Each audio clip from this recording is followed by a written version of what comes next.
안녕하세요.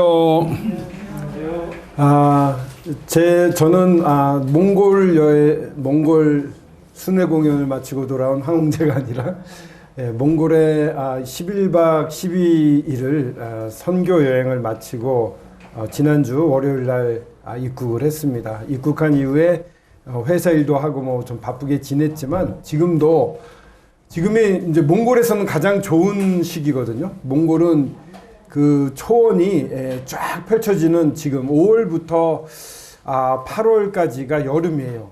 4월까지 눈이 오고 9월부터 눈이 옵니다. 영하 40도까지 내려가서 엄청나게 추워지는데 5월부터 8월까지는 이 수도부터 시작해가지고 아주 긴 구간이 전부 초원으로 뒤덮입니다. 지금도 눈을 감으면 그 끝없이 펼쳐진 초원이 그립고 좋습니다. 또한 그 유목민을 하는 우리 유목민들이 1년에 몇 킬로를 이동하시는지 아십니까?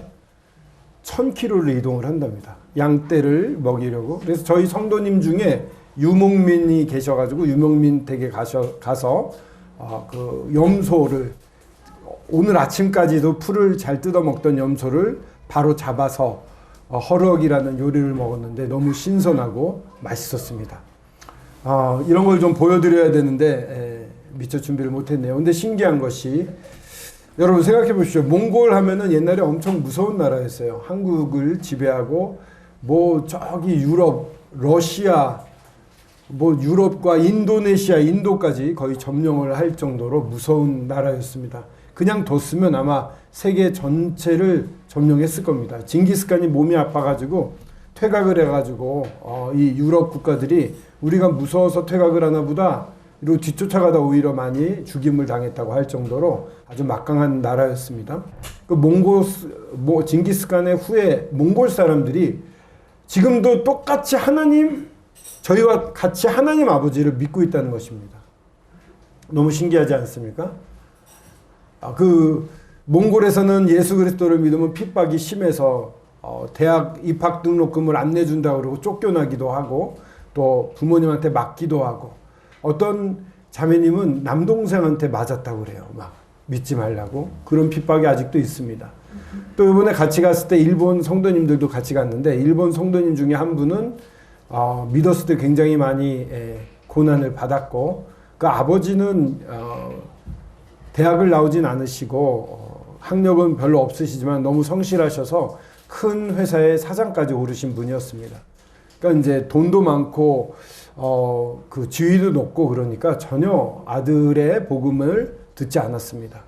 그러다가 이제 결혼한 다음에 부부가 참 주님을 아름답게 섬기고 그렇게 핍박하는 부모지만 잘 섬기니까 이 마음이 풀리기 시작했는데 90세가 되셨을 때 암에 걸리셨대요. 암에 걸리셨는데도 불구하고 복음을 안 들으시는 겁니다.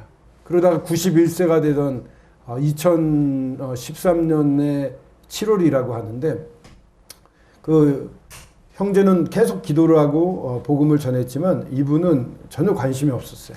근데 단둘이 한밤중이 되었는데 갑자기 아버지가 얘야 나는 어떻게 하면 좋겠니? 이렇게 물어오셨답니다.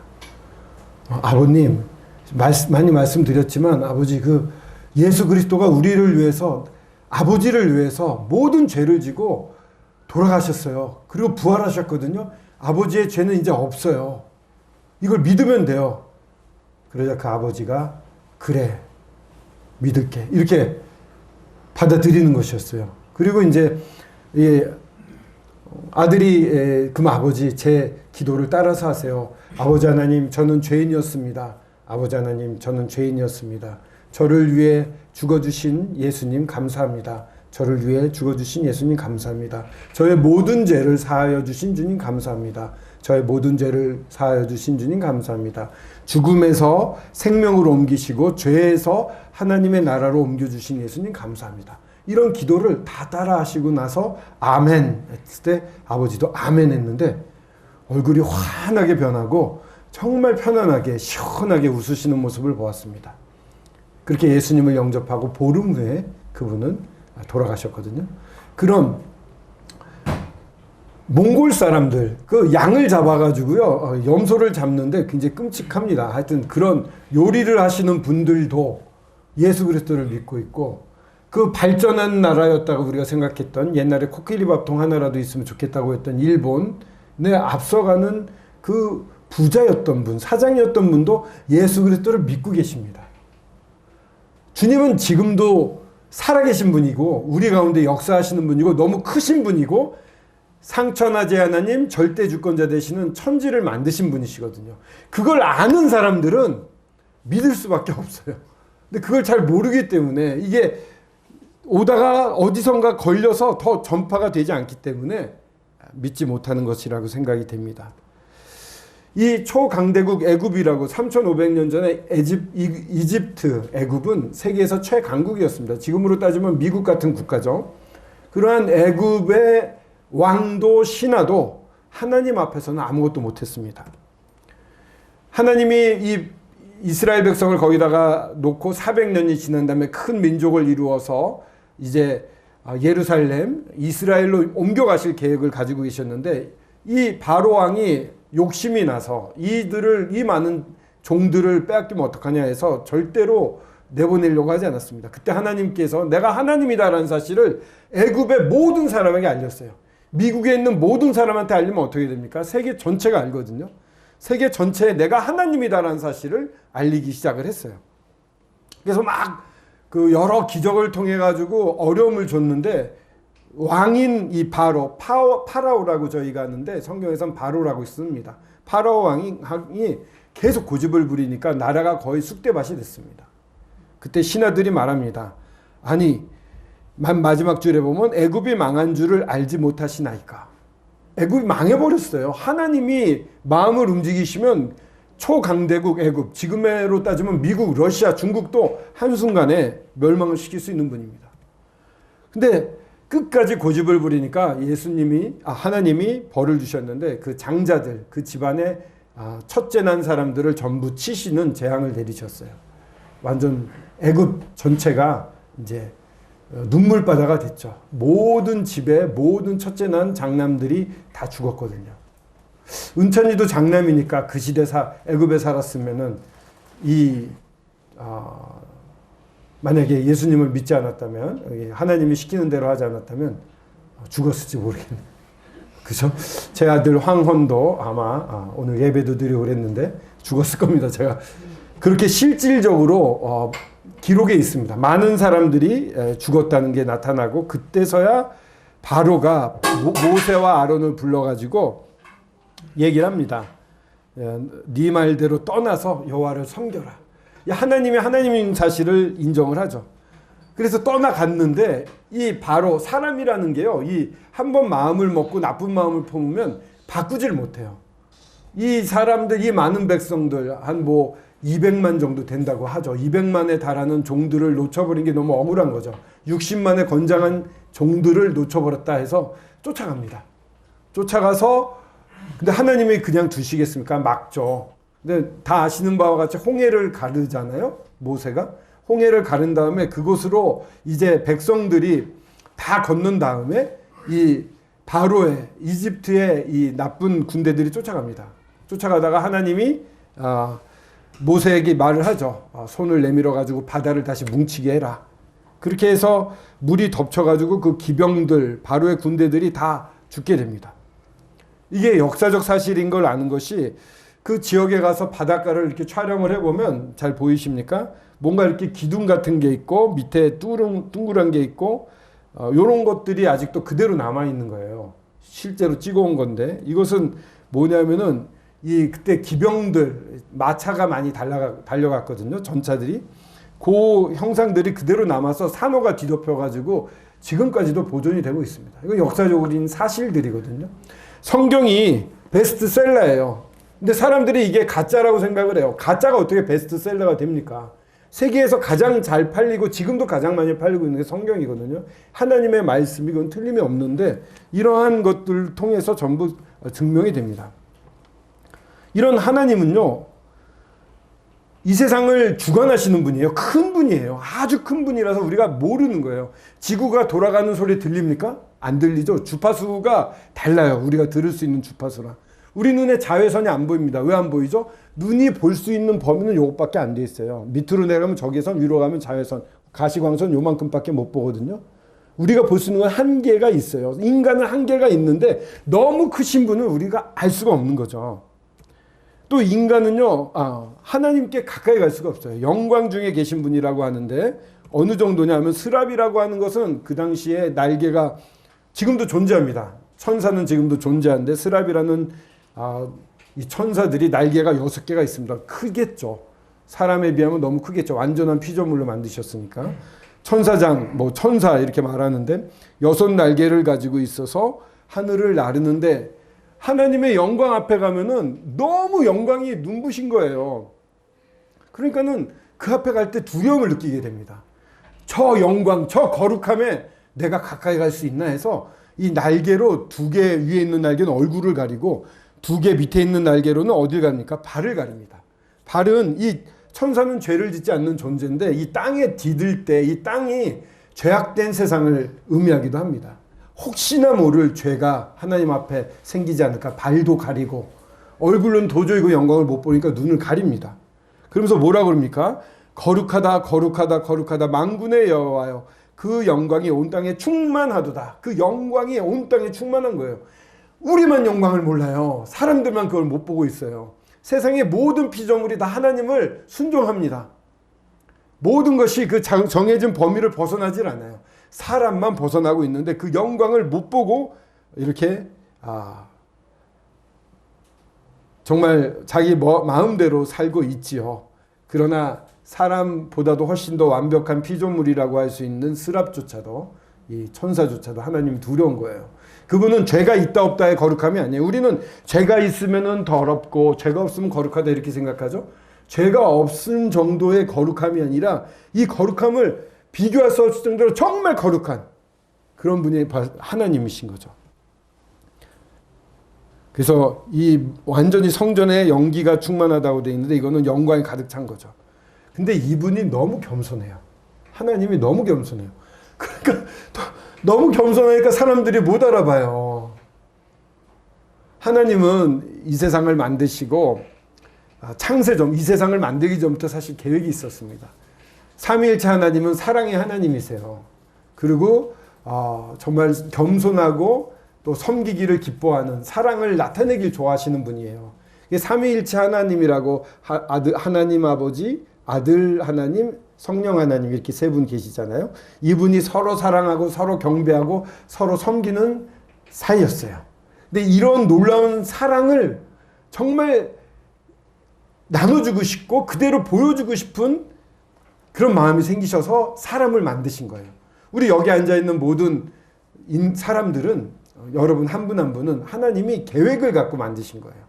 나의 사랑을 드러내고 나의 사랑을 맛보고 이 새 하나님의 관계 속에 초청을 해서 이 새 하나님이 누리는 이 삼위일체 하나님이 누리시는 이 놀라운 사랑과 평안과 기쁨을 맛보게 하자 해서 만드신 거예요. 이 땅에 만드셨는데 그만 이 죄라는 것이 들어와서 하나님을 배반하고 나는 하나님보다 내 생각대로 살 거야 하고 뒤돌아서 가지고 하나님으로부터 멀어진 게 바로 죄인 겁니다. 하나님을 내 마음속에 모시지 못하고 있는 게 가장 큰 죄인 거예요. 그런 하나님이 야, 내가 너를 얼마나 사랑하는지 아니? 하면서 여러 선지자들을 보냈어요. 내가 너를 회복시킬 거야. 너를 사랑하고 있어. 근데 사람들은 어떡합니까? 선지자들을 모두 죽입니다. 옥에 가두고 톱에 썰고 돌로 치고 이러면서 많이 죽어요. 그러니까 하나님이 나중에 야, 사람들을 보내니까 안 믿는구나. 내 아들을 보내야지 하고 자기 아들을 이 하나님의 영광, 삼위일체 하나님의 영광 가운데 있던 분이 그 영광을 버리고 영광을 버려요. 내가 하나님과 아버지랑 내가 동등되게 있을 만해 라고 하질 않고 어떻게 하십니까? 하나님의 본체이신 예수님, 그는 여기서 말하는 건 예수님이에요. 하나님과 동등됨을 취할 것으로 여기지 않고 어떻게 해요? 자기를 비웁니다. 나는 종의 형체를 가지고 사람들처럼 되겠습니다 하고 마음을 결심하시고 이 땅에 오시는 거예요. 예수님이 몸을 입으신 거예요. 하나님의 몸을 입으셔서 예수님의 이 땅에 오신 거예요. 예수님 오셔가지고 강보에 쌓인 아기를 찾으라 이렇게 천사들에게 말할 때 그 강보가 그 당시에 그 마국간은 죽은 사람들을 처리하는 그러한 장소도 같이 있었다는 거예요. 죽은 사람을 쌀 천 같은 것들도 거기 있었다는 거죠. 아기를 낳게 되고 집안에서 낳으면 괜찮았는데 집 안에서 못 낳으니까 예수님을 쌓을 천이 없어서 그 사람 쌓을 죽었을 때 쓰는 천으로 쌓았다는 그러한 구전이 있어요. 그러니까 예수님 오실 때부터 처음 입었던 천이 죽기 위해서 준비된 천을 입으신 거예요. 예수님의 오심은 죽기 위함을 딱 목표로 해서 오신 거예요. 우리를 위해서, 회복시키기 위해서. 그 이유는 나중에 말씀드리겠는데 자기를 비웠어요. 사람들처럼 됐어요. 그런 다음에 사람의 모양으로 나타나셔서 자기를 이 땅에 오셔서 또 낮췄어요. 그리고 죽기까지 복종했어요. 누구를 복종했을까요?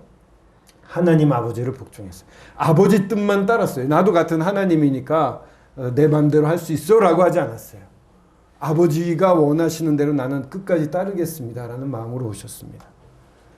그러니까 7단계라고 해요. 근본 하나님의 본체신데 동등됨을 취할 것으로 여기지 않고 그 다음에 자기를 비우셨고 종의 형체를 가지고 사람들과 같이 되셨고 사람의 모양으로 나타나서 자기를 낮추시고 죽기까지 복종하셨는데 나중에 어디에서 죽으세요? 십자가에서 죽으세요. 낮아지고 사람보다 더 낮아지신 거예요. 종처럼 되신 거예요. 우리들의 종이 되신 거예요. 하나님이 그 놀라우신 하나님이 천사들이 두려워하는 하나님이 우리 사람의 몸을 입고 와서 모든 피곤함, 배고픔 다 누리시고 이제는 낮아지셔가지고 발을 씻기시고 채찍질 당하시고 모든 우리의 아픔과 연약과 질고를 다 짊어지시고 끝끝내 십자가에서 달려 죽으신 거예요. 누구를 위해서? 다 같이 나를 위해서. 나를 위해서 그렇게 하신 거예요. 그래서 나는 오직 예수 그리스도만 바라보겠습니다 이렇게 돼 있는데 베드로가 막 예수님을 쫓아다니던 수제자잖아요. 정말 사랑하던 제자인데 베드로가 정말 사랑하면서도 예수님한테 막 예수님 십자가에 달리지 마시오 막 야단도 치고 그랬어요. 예수님이 정말 훌륭하신 분인 건 알겠는데 진짜 하나님의 아들이요 살아계신 주는 그리스도시요 살아계신 하나님의 아들이다 라고 베드로가 고백하잖아요. 그러니까 베드로야 네가 참 잘 고백하는구나. 그거는 네가 가르쳐준 게 아니라 하나님이 가르쳐주신 거야 라고 예수님 칭찬하셨거든요. 주는 그리스도예요. 우리를 죄를 대신해서 죽으러 오신 그리스도시고 살아계신 하나님의 아들이에요. 하나님이라는 것을 베드로가 입으로 고백했음에도 불구하고 예수님이 십자가에 달리겠다고 했을 때 가나요 가로되 그건 야단치며 말하되예요. 끌고 가서 야단치며 말하되 베드로가 예수님을 막 끌고 가서 예수님 그러면 안 돼요 하고 막 야단까지 쳤어요. 이거 베드로가 정신이 좀 없죠. 근데 사람이 이렇게 약해요. 자기가 믿고 있는 걸 끝까지 못 쫓아갈 수가 있어요. 근데 예수님은 그거 가지고 베드로 정신 못 차려 이러지 않았어요. 나를 따르되 십자가를 지고 따라야 된다 이렇게 얘기를 했지만 베드로가 그때는 잘 못 깨달았던 것 같아요. 그런 다음에 일주일이 지난 다음에 변화산상이라는 산으로 가셔가지고 예수님이 갑자기 하얗게 변하고 영광 중에서 이 모세와 엘리야를 만나서 대화하는 걸 보게 돼요. 베드로가 이제 정신이 없는 거예요. 우와, 이 놀라운 모세는 이 유대민족에 있어서는 영웅이었거든요. 엘리야가 곧 오신다고 그랬는데 그거 믿고 있었거든요. 엘리야가 다시 오실 거다. 와, 다시 오실 엘리야와 모세, 와, 예수님까지 계셔. 우와, 이 세 사람은 정말 대단한 분들이야. 이 세 사람을 위해서 내가 집을 짓겠습니다. 예수님 막 이랬어요. 그랬더니 갑자기 뭐라 그러세요? 지금 막 이렇게 하나는 주님을 위하여, 하나는 모세를 위하여, 하나는 엘리야를 위해서 짓겠습니다. 이렇게 했더니 예수님 호련히 구름에서 빛난 구름이 그들을 덮으며 이게 하나님의 영광이에요. 구름은 성경에서 영광을 의미합니다. 빽빽한 영광 가운데 환하게 비치는 거예요. 그 안에 들어가면 사람은 죽는 것처럼 이게 뭐지 하고 굳어질 거예요. 하나님의 쉐키나 영광이라고 하는 이 영광이 쫙 그들을 덮었어요. 그러면서 목소리가 납니다. 아버지 하나님의 목소리가 나요. 이는 내 사랑하는 아들이요 내 기뻐하는 자니 너희는 그의 말을 들으라. 예수님은 딱 보이게 하시고 이는 내 사랑하는 아들이요 내 기뻐하는 자니 그의 말을 들으라. 베드로야 딴 데 시선 두지 마. 모세가 암만 대단하고 엘리야가 암만 대단해도 예수님만이 하나님이시고 예수님만이 내가 기뻐하는 자야. 내 아들이야. 그 예수님 얘기만 들어 라고 말씀을 하십니다. 베드로가 좀 정신을 번쩍 차렸겠죠? 베드로가 막 영광 가운데 두렵기도 하고 내가 잘못 알았네. 아우 왜 이랬을까 이럴 때 예수님 어떻게 하시냐면 오셔서 손을 대시면서 일어나라 두려워 말라. 이러고 베드로를 안아서 올려주세요. 우리 선생님이나 우리 아버지나 아는 사람들은 우리가 실수하면은 무섭게 야단치는 게 일반적인데 우리 예수님은요 우리가 실수하면 나무라는 것보다도 먼저 와서 내가 다 알아. 너가 연약한 거 알아. 내가 너를 위해 모든 걸 다 준비했어. 걱정하지 마라. 일어나. 다 일으켜 주시는 분이에요. 그러니까 베드로가 엄청 두려웠겠지만 이런 예수님의 따뜻함으로 말미암아 회복이 됐어요. 그런 예수님이 나의 주님이라고 부르실 수 있겠습니까, 여러분? 나의 주님이 나의 죄를 가져가셨다. 이 침례 요한이 예수님 오는 걸 봤어요. 침례 요한은 엘리야 같은 먼저 와서 하나님의 오심을 예언할 사람으로 오신 게 바로 이 침례 요한이었습니다. 침례 요한이 예수님을 딱 보고 한눈에 알아봤어요. 요한, 여기서 말하는 침례 요한이 예수께서 자기에게 나오심을 보고 이르되 보라 세상 죄를 지고 가는 하나님의 어린 양이로다. 요번에 몽골을 갔더니 염소나 양을 잡는데 피를 한 방울도 땅에 흘리지 않고 전부 먹더라고요. 그 사람들은. 그 위장에 넣어서 삶아가지고 잘라서 순대처럼 먹고 기름도 그대로 다 먹어요. 정말 기름진데 맛있습니다. 달아요. 막 그게 몸에 나쁘지 않은 기름들이 많더라고요. 그 안에. 그렇게 하는데 이 똑같이 유목민이었던 이스라엘 민족도 또한 죄를 용서함을 받을 때 양을, 소를, 염소를 잡았어요.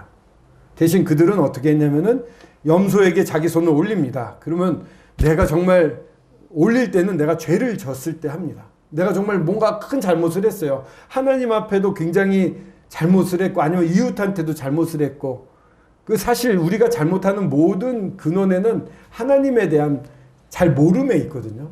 하나님 서로 사랑하라고 하는데 사람 미워하고 욕하고 남의 물건 탐하지 말라고 그랬는데 우리는 남의 거 막 훔치고 싶고 우리 친구들도 가끔 수적한 적 있죠.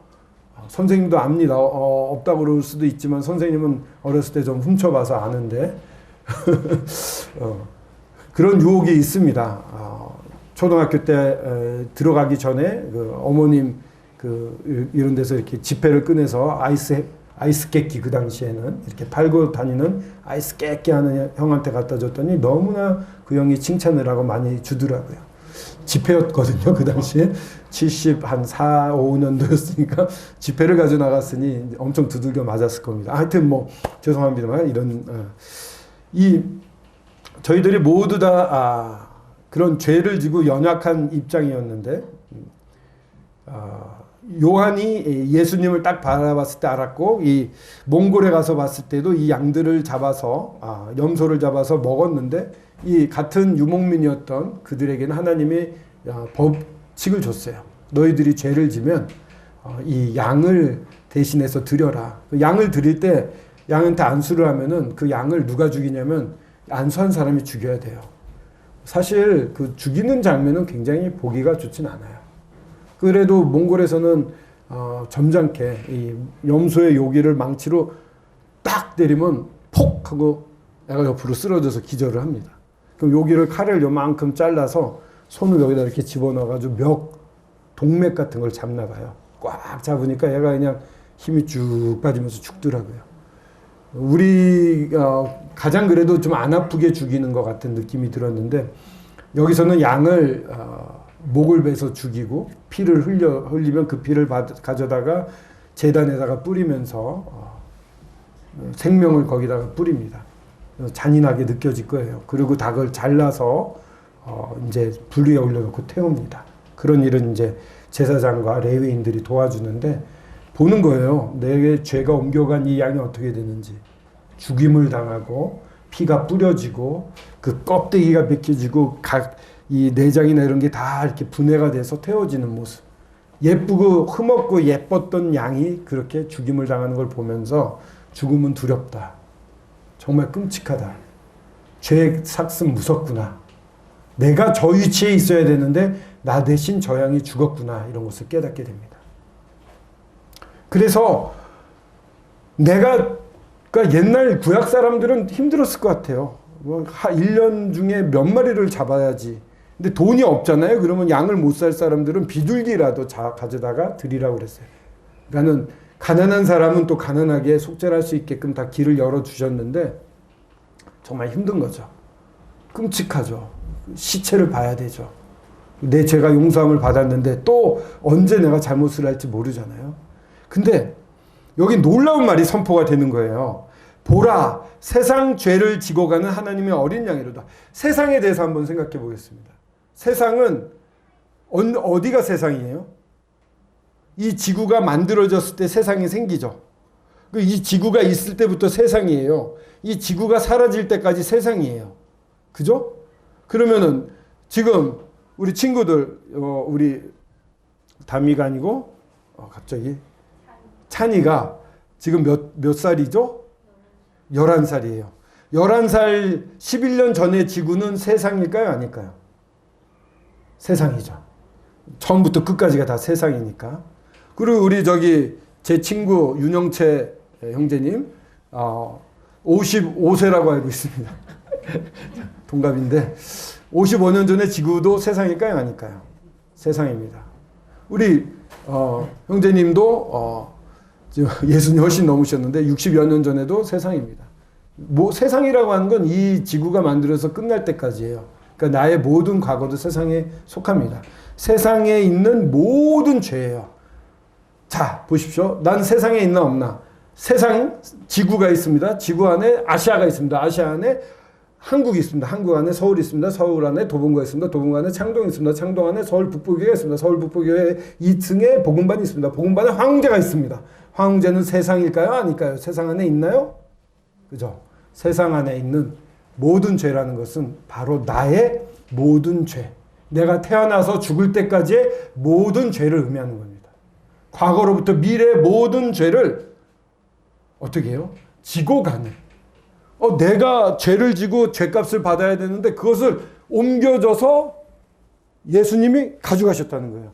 양에게 나의 죄를 이렇게 안수하면 내 죄가 양에게 옮겨가듯이 나의 모든 죄가 그대로 예수님께 옮겨가서 예수님이 대신 짊어지셨다는 뜻이에요. 여기서 지고라는 말은 다른 번역을 보면 제거해버리는 이런 뜻이 있어요. 비석에다가 돌을 파잖아요. 글을 쓸 때 돌을 이렇게 파서 생기잖아요. 그 돌로 쓴 글을 없애버리는 이런 뜻이 있어요. 그러니까 내 안에 박혀있는 모든 죄, 어떻게 내 안은 터리할 수 없는 모든 죄를 다 예수님이 가져가셨다는 거예요. 하나님의 어린 양, 흠도 없고 점도 없는 어린 양을 드리라고 하거든요. 예수님을 그렇게 표현했어요. 그러니까 되게 어려우면서 쉬운 거예요. 너무 이게 단순해서 못 믿는 분들도 있어요. 야, 너무 쉽지 않니? 하나님은 어린아이부터 5살도 예수님 믿고 구원받는 사람들을 봤어요. 5살에 예수님 믿고 7살에 교회가 걱정돼서 서너 명이 모여서 그룹 기도를 했대요. 제가 아는 미국의 유명한 형제님은 5살 때도 구원받아요. 그리고 아까 말했듯이 그분 91세 때 구원받은 분의 여동생이 있었는데 그분한테도 복음을 전했는데 치매가 온 거예요. 코로나 기간 중에 요양원에 있는데. 그래서 못 알아보니까 더 이상 어떡하지 하고 기도를 했는데 어느 날 갑자기 그 고모가 정신이 번쩍 들더니 아니 나는 죄 때문에 멸망해 이 얘기를 갑자기 한 거예요. 주님이 정신을 그 순간 돌려주신 것 같아요. 그래서 복음을 딱 전했더니 믿으신 거예요. 그리고 돌아가셨거든요. 그러니까 치매에 걸린 분도 믿고 돌아갈 수 있을 정도로 하나님이 하신 복음은 굉장히 쉽게 우리한테 전달이 돼요. 하지만 그 일을 위해서 하나님이 쉽게 일을 마무리한 게 아니에요. 너무 많은 일을 했어요. 자기 아들을 보내가지고 십자가에 사람의 모양으로 와서 사람들한테 모욕당해도 십자가에 달리기 전에 그렇게 채찍질 당해도 그냥 모든 왕부터 평민부터 자기 백성이었던 모든 제사장까지 저주하고 모욕하고 결국은 십자가에 달려 여기 못 박이시고 다리 못 박이시고 여기요, 가서 봤더니 염소를 여기를 뚫어서 매다니까 한 마리가 그냥 거뜬히 매달려요. 여기가 요 디귿자로 돼 있어가지고 여기에다 못을 박으면 안 떨어져요. 예수님이 사진이 여기 많이 있는데 여기가 아니라 여기였어요. 그리고 여기는 어디냐면은 이 손에 퍼지는 모든 신경이 집약되는 곳이에요. 굉장히 아픈 곳이에요. 여기 못을 박으셨거든요. 다리 못 박으셨거든요. 이렇게 축 처지니까 가만히 있으면은 질식해서 죽어요. 그래도 죽는 것보다 아픈 게 나은지 사람들이 이 못 박힌 발에다 힘을 줘가지고 몸을 올려서 숨을 쉬는 거예요. 이렇게. 그러다가 나중에는 결국은 이 질식사를 많이 하죠. 두 강도가 옆에 있었는데 안 죽었잖아요. 그 강도는 어떻게 했어요? 여기를 막대기로 때려서 깼어요. 왜냐면 이걸 못하게 다시. 그러니까 축 처져가지고 질식해서 죽는 겁니다. 근데 예수님이 이미 돌아가셨기 때문에 여기를 깨지 않았어요. 성경에 다 예언되어 있는 대로 되셨어요. 그런 쉽다고 생각해서 하나님도 쉬운 건 아니에요. 자기 아들을 사랑하는 아들을 이 땅에 보내셔서 사람처럼 된 것만 해도 하나님한테는 충격이죠. 천사들이 이 사실을 보고 놀라는 거예요. 하나님은 어떻게 이렇게 큰 사랑을 하시는지 이해할 수 없는 거예요. 저 비천하고 저렇게 하나님을 모욕하는 이 세상에 둘도 없을 정도의 그런 이런 존재가 있다니 천사들이 놀래버리는 거죠. 그런데 그런 존재를 왜 예수님은 그냥 묵묵히 걸어가신 거죠. 죽으시는 거죠. 모든 걸 다 짊어지고 가시는 거죠. 그 십자가에 달려서 죽으시는 겁니다. 그러면서 뭐라고 그러십니까? 예수님이 마지막에 십자가에 달려서 하시는 말씀이 뭐죠? 다 같이 한번 읽어보겠습니다. 시작. 다 이루었다. 다시 한번요. 시작. 다 이루었다. 다 이루었다. 하나님이 계획하셔도 모든 게 다 이루어졌다. 뭐죠? 우리를 사랑하셔서 죄 때문에 하나님에 가까이 오지 못합니다. 어린 아이들 있잖아요. 자녀들이 밖에 나가서 막 흙탕에서 모래에서 놀고 안방 들어오면 엄마 아빠가 어휴 잘 놀았네 안방 들어와서 저녁 먹어라 이래요? 못하죠. 바로 씻기시잖아요. 죄가 있는 상태에서 더러운 상태에서 거룩한데 못 들어갑니다. 사람이 죄가 세상 죄를 지고 간다고 했는데 어렸을 때부터 나이 늙을 때까지 모든 죄가 있어요. 이 죄가 그대로 하나님 나라에 못 갑니다. 왜냐하면 하나님 거룩하셔서 천사들이 두려워할 정도인데 그런 죄인이 들어오면 바로 멸망당합니다. 심판당합니다. 그렇기 때문에 씻고 와야 돼요. 씻고 와야 되는 그 길을 누가 마련해 주셨어요? 우리 예수 그리스도가 마련해 주신 거예요. 모든 세상 죄를 짊어진다고 해서 우리 찬이의 죄 모두 다 짊어지시고 예수님이 가신 거예요. 그래서 십자가에서 죽으신 거예요. 그래서 다 이뤘다라고 죽이시기 전에 선포하신 거예요. 이런 영화가 있죠. 우리 그 다리라고 체코에서 만든 다리라는 그 단편 영화가 있어요. 그 영화의 줄거리는 보여드리고 싶었는데 연결이 안 돼서 못 보여드리는데 기차가 1시간 뒤에 오기로 돼 있는데 빨리 도착을 했어요. 아버지가 하는 일은 뭐냐면은 철교가 이렇게 올라가 있고 배가 지나가게 하다가 기차가 오면 이걸 내려주는 일을 하는 거예요. 근데 애가 보니까 기차가 오고 있어요. 그래서 꼬맹이가 찬이보다 더 어렸을 거예요. 한 초등학교 2, 3학년 정도 되는 애가 아빠 기차가 와요. 근데 아빠가 안 들리는 거예요.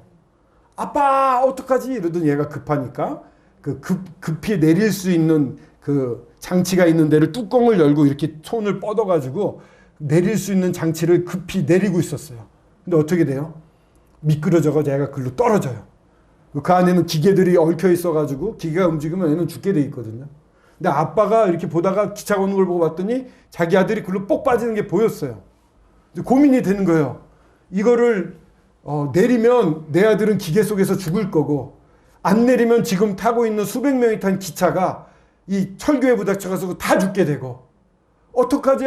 주여! 막 외치다가 결국은 기계를 내려서 자기 아들을 희생시키고 그 수백 명의 사람들을 구합니다. 그 영화 중에 단편 영화인데 그 아버지가 막 울부짖으면서 그 옆에 서가지고 기차 옆에서 막 울부짖는 모습이 보여요. 근데 그 가운데 한 여자가 마약 주사를 놓으려고 이러다가 밖을 보니까 울부짖는 아버지가 보였어요. 그 마약을 놓으려다 놓고서 저 사람은 왜 저럴까 생각하다가 나에게 혹시 무슨 나쁜 일이 있을 뻔했었나 이런 생각을 합니다. 근데 영화가 끝날 때 보니까 17분짜리 짧은 영화인데 3년 뒤에 그 여인이 그 아빠가 길거리에 서서 이렇게 서 있는데 그때 눈이 마주쳤던 그 기차에 탔던 그 여인이 서로 눈이 마주친 거예요. 그 여인도 그분을 알아봤어요. 근데 멀리서 알아보는데 그 여인에게는 아주 건강한 한 4살쯤 된 아기가 안겨 있었어요. 그 아기가 활짝 웃으면서 그 아빠 누군지도 모르겠지만 그 구해준 아빠를 향해 활짝 웃으니까 이 아빠의 얼굴이 어두웠다가 싹 펴지면서 웃으면서 하늘을 바라보면서 아주 만족하는 장면으로 끝납니다. 그 주사를 하려고 했던 사람은 그 아빠 때문에 살아난 거고 살아나서 뭔가 마음을 새롭게 잡고 이제 새로운 가정을 꾸려서 잃어버린 자기 아들과 같은 새로운 생명이 자라나는 걸 보고 이 아빠는 기뻐했던 것이죠. 그런 영화인데 이게 굉장히 큰 인기를 얻었던 영화이기도 합니다. 근데 이곳에 우리 예수 그리스도가 하신 일, 아버지가 하신 일이 잘 나타나 있습니다. 자기 아들을 희생해서 많은 사람을 구하는 일에 결코 아껴하지 않았어요. 근데 한 가지, 예수님이 죽은 다음에 저 같은 경우 예수님이 계속 죽어 계시고 나만 죄사함을 받고 살고 있다 이러면 좀 미안할 것 같아요. 그런 거 있잖아요. 교통사고가 날 뻔했는데 누군가 와가지고 나를 탁 밀쳐줘가지고 살았어요, 저는. 그랬는데 밀쳐준 사람이 차에 치여서 죽었다 이러면 제 마음이 어떨까요? 기쁠까요? 마음이 무겁겠죠. 그 장소에 가고 싶지 않겠죠. 예수님이 죽으심으로 말미암아 우리가 구원을 받았거든요. 죄에서 검증을 받았거든요. 그래서 우리가 행복할 수가 있는데 만약에 예수님이 죽은 상태라면은 행복할 수 없을 거예요. 근데 예수님은 부활하셨습니다. 안식 후 첫날에 유대인들이 모여있는 곳에 예수님이 오셔가지고 첫 번째 하시는 말씀이 평강이 있을지어다. 샬롬이란 말이에요. 마음속으로 우러나는 평강이 너희들에 있을지어다. 그러면서 정말 찔리시고 죽으셨잖아요. 이걸 보여주셔요. 또 아버지께서 나를 보내신 것 같이 나도 너희를 보내노라. 하나님이 예수님을 보내셔가지고 이렇게 복음을 전하시고 사람을 구원한 것처럼 제가 이 자리에 서 있는 것도 이 말씀 때문입니다. 너도 가서 이 놀라운 일을 전파하라 해서 이 자리에서 전파하고 있는데 이렇게 예수님이 부활하신 것을 보여주고 있습니다. 지금이 몇 년도죠? 2022년인가요? 일단 헷갈리네. 21년이죠, 지금. 2년. 벌써 22년인가요? 정말인가요? 56세예요. 그렇군요. 2022년. 이 숫자가 예수님 오신 것을 증명하는 숫자입니다. 서기 2022년 아노도나이라고 하나요? 주님의 품에라는 그러한 이게 어느 날이 말이죠? 헬라어는 아니고 왜 있잖아요? 아니 라틴어입니다. 라틴어인데 AD라고 써요. 예수님 오신 다음이라는 것을 모든 세계 사람들이 인정하고 사는 겁니다. 예수님 오신 게 사실이고 모든 역사가 다 증명하고 예수님이 부활하셨기 때문에 몽골 사람, 일본 사람, 미국 사람, 영국 사람, 중국 사람, 한국 사람 모두 이분을 믿고 있는 거예요. 이건 주님이 하시기 때문에 놀라운 하나님이 하시기 때문에 가능한 것이에요. 주님 부활하셨습니다. 그래서 주님은 이런 말씀하세요. 이 베드로가 고백한 겁니다. 우리 주 예수 그리스도의 하나님 아버지를 찬송하리로다. 그 많으신 긍휼대로 이 땅에 오신 건 긍휼하심, 은혜 때문인 거예요. 다른 게 없어요. 우리가 너무 좋으시고 너무 사랑하시고 이들을 위해서 모든 걸 다 주고 싶으셔서 오시는 겁니다. 예수 그리스도를 죽은 자 가운데서 부활하게 하심으로 말미암아 우리를 거듭나게 하사 산 소망이 있게 하시며 선생님이나 믿는 사람들은 거듭났다고 합니다. 저는 이제 성령이 함께 와서 주님과 함께 사는 사람이 되었어요. 그래서 지금 죽어도 천국에 가고 지금 죽어도 두려움이 없습니다. 코로나니 몽골이요 위험한 나라이기도 합니다. 오가는 길이 고속도로인데 왕복 2차선이에요. 거기를 막 100km씩 달려요. 그런데도 무섭지 않고 어떤 일이 일어나도 무섭지 않습니다. 왜? 저는 예수님과 마찬가지로 부활할 수 있다는 소망이 있습니다. 예수님의 부활은 그렇게 큰 거예요. 믿는 사람들은 예수님의 부활을 소망하고 삽니다. 뿐만 아니라 예수님이 이렇게 말했어요. 썩지 않고 더럽지 않고 쇠하지 아니하는 유업을 잊게 하나니 곧 너희를 위하여 하늘에 간직한 것이라. 유업이라고 하는 게 이 땅에서 저희들이 다 알 수는 없어요. 제가 어렸을 때 일본에 살았습니다. 3년 동안. 일본에 가면 아버지가 좋다고 그래요. 근데 갔을 때 뭐가 좋는지 몰랐는데 가보니까 정말 좋아요. 마징가 제트라는 로봇이 있었는데 우리는 TV에서만 봤는데 일본에 갔더니 철로 쇠로 만든 이만한 마징가 제트를 파는 거예요. 완전 환상이죠. 예. 그런 거 시작해서 먹는 거부터 테레비도 칼라였고 지금 다 칼라지만 놀라웠는데 하늘에서 앞으로 올 유업에 대해서 이 땅에 사는 저희들이 다 알진 못해요. 하지만 나를 구원하시고 나를 부활 소망을 주시고 나를 이렇게 힘있게 살게 하시는 하나님이 하신 약속이거든요. 하나님이 가지고 계신 놀라운 모든 소유를 다 주시겠다고 약속을 하고 계시는 거예요. 우리가 연약해가지고 잘 못한다 하더라도 믿고 난 다음에 완벽하지 못한다 하더라도 예수님은 만나는 그날 영광을 주시려고 기대하고 계시고 그 영광과 함께 하늘에 속한 모든 유업을 다 주시려고 막 계획하고 있어요. 뭘 줄까 고민하시는 분이에요. 제가 몽골 갔다 오면서 딸한테 무슨 선물을 줄까 엄청 고민을 했어요. 그런 것처럼 예수님은 하나님은 돌아오면서 우리를 만나게 될 때 줄 선물 가지고 고민할 정도예요. 이 좋으신 분이 우리 하나님이시고 우리의 예수님이신 것입니다. 이분이 여러분들을 위해 목숨을 버리셨어요. 이 좋으신 분을 마음을 열고 받아들이시면 좋겠습니다. 그리고 기도하십시오. 나는 하나님 살아계신 것을 믿습니다. 저를 받아주십시오. 저의 죄를 용서해 주신 것을 믿습니다. 전 주님 앞에 나아갑니다. 주님, 저를 받아주십시오. 감사합니다. 다 같이 기도하고 마치도록 하겠습니다. 아버지 하나님, 이곳에 모인 우리 한 분 한 분을 주님께서 사랑하시고 얼마나 사랑하시고 또 사랑하시고 가지고 계신 모든 것을 주고자 할 정도로 사랑하는 존재인지를 말씀을 들은 모든 분들이 알 수 있도록 도와주시기로 합니다. 그리고 정말 살아계신 분 앞에 정말 살아계시다는 것이 너무나도 뚜렷하게 증거가 되고 있는 이 세상에서 이 살아계신 분 앞에 모두 나아가 기도할 수 있도록 도와주시옵소서. 주님, 저의 죄를 용서하여 주셔서 감사합니다. 주님, 저를 받아주셔서 감사합니다. 주님과 함께 살고 싶습니다. 부활하신 주님이 지금도 저를 인도하시니 감사를 드립니다.